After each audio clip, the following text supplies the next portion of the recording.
ಇದು ಇಲ್ಲೇ ಮಾಲಿಗೆ ಬಂದಿದ್ದು ಲೂಲು ಮಾಲು.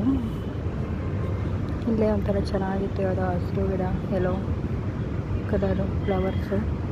ಒಂದೊಂದ್ಸಲ ಈ ಮನುಷ್ಯರ ಜೊತೆ ಮಾತಾಡೋ ಬದಲು ಹಿಂಗೆ ಗಿಡ ನೋಡಿ ಖುಷಿ ಪಡೋದೇ ಮೇಲು. ಅಂದರೆ ಎಲ್ರಿಗೂ ಅಂತಲ್ಲ, ಸುಮ್ಮನೆ ಯಾರು ನಮ್ಮನ್ನು ಕಂಡ್ರೆ ದ್ವೇಷ ಮಾಡ್ತಾರಲ್ಲ ಅಂಥವ್ರಿಗಿನ್ನ ಈ ಗಿಡ ನೋಡಿದ್ರೇ ಎಷ್ಟೋ ಮನಸ್ಸಿಗೆ ನೆಮ್ಮದಿ ಮತ್ತು ಕಣ್ಣಿಗೂ ತಂಪು. ಇವತ್ತೇನೋ ನನ್ನ ಕಣ್ಣಲ್ಲಿ ಬೇರೆ ಸ್ವಲ್ಪ ನೀರು ಬೇರೆ ಬರ್ತಾಯಿತ್ತು, ಅದಕ್ಕೆ ಇದನ್ನೇ ನೋಡವ ಅಂದ್ಬಿಟ್ಟು ವಿಡಿಯೋ ಮಾಡ್ತಾಯಿದ್ದೀನಿ. ನೋಡಿ ಎಷ್ಟು ಖುಷಿ ಆಗುತ್ತೆ ಅಂದರೆ ಈ ಥರ ಹಸಿರು ಗಿಡ ನೋಡಿದರೆ.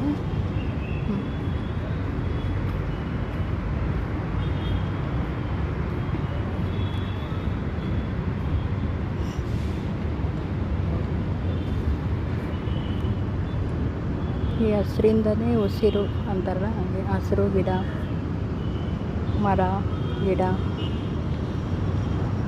ಇವನ್ನೆಲ್ಲ ನೋಡ್ತಾಯಿದ್ರೆ ಏನೋ ಒಂಥರ ಮನಸ್ಸಿಗೂ ಖುಷಿ.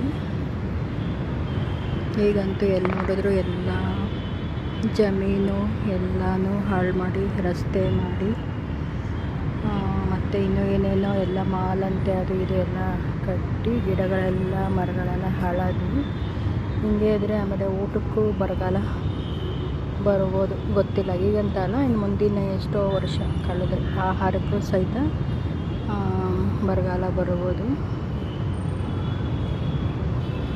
ಏನು ಅಂತಂದರೆ ಎಲ್ಲರೂ ಹೋರಾಟ ಮಾಡಬೇಕು. ಸುಮ್ಮನೆ ಏನೋ ಎಲ್ಲ ಪ್ರತಿಯೊಂದು ಜಮೀನು ಹೀಗೆ ಒಂದು ಸರ್ಕಾರದವರೇ ಆಗಲಿ ಯಾರೇ ಆಗಲಿ ಜಮೀನಂತೆ ಎಲ್ಲ ಹಾಳು ಮಾಡಿ ರೈತರದು ಹಿಂಗೆ ಮರ ಗಿಡ ಎಲ್ಲ ಹಾಳು ಮಾಡಿ ರಸ್ತೆ ಮಾಡೋದು, ಮಾಲ್ ಕಟ್ಟೋದು, ಬೇರೆ ಇನ್ನೇನೋ ಒಂದು ಟೌನ್ ಸಿಟಿ ಮಾಡೋದಂತೆ ಈ ಥರ ಎಲ್ಲ ಮಾಡಿದ್ರೆ ಮುಂದಕ್ಕೆ ಅದೇ ಹೇಳಿದ್ವಲ್ಲ, ಕುಡಿಯೋ ನೀರು ಓಕೆ, ಆದರೆ ಮರ ಊಟಕ್ಕೆಲ್ಲ ತೊಂದರೆ ಬರ್ಬೋದು. ಈಗಲೇ ಇಷ್ಟೊಂದು ರೇಟು ಬೆಲೆ ಜಾಸ್ತಿ, ಮುಂದೆ ಯಾವ್ಯಾವ ಥರ ಮುಂದಿನ ವರ್ಷದಲ್ಲಿ ಏನೇನಾಗುತ್ತೋ ಗೊತ್ತಿಲ್ಲ.